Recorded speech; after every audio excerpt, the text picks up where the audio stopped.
ராத்திரி 2 மணிக்கு ஒரு பயங்கரமான சத்தம். என்னன்னு எழுந்து கண்ணு திறந்து பார்க்கும்போது எங்க வீடை சுத்தி தண்ணி சூழ்ந்திருந்தது. திரும்பி என் குடும்பத்தை பார்க்கும்போது யாருமே இல்ல. என் பேர குழந்தையோட கை விரல் மட்டும் என்னால பார்க்க முடிஞ்சது. அட்லீஸ்ட் அவளையாச்சும் எப்படியாவது காப்பாத்திடணும் அப்படின்னு சொல்லி நீந்தி அவளை என் கையால புடிச்சு தூக்கிட்டேன். அதுக்கப்புறம் என் ஒரே லட்சியம், என் உயிரை கொடுத்தாச்சு இவளை நான் காப்பாத்திடணும் அப்படின்னு மட்டும்தான் இருந்தது. கண்ணு கெட்டுற தூரம் வரைக்கும் ஃபுல்லா இருட்டு. நாங்க தப்பிச்சு ஓடி ஒரு காட்டுக்குள்ள போயிட்டோம். எங்களுக்கு எதிரில 3 காட்டு யானை. நாங்க ஒரு பெரிய துயர்ல இருந்து ஓடி வந்திருக்கோம். தயவு செஞ்சு எங்களை எதுவும் பண்ணிடாத, என் குழந்தை எனக்கு காப்பாத்தியே ஆகணும் அப்படின்னு அது முன்னாடி கதறணும்.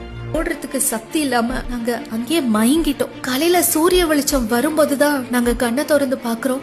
அந்த 3 யானையும் எங்களுக்கு காவலா அதே இடத்துல இருந்தது. மீட்பு குழுவினர் வந்து எங்களை கூட்டிட்டு போகும்போதுதான் அந்த யானை அந்த இடத்தை விட்டு போச்சு. Stand with Wayanad.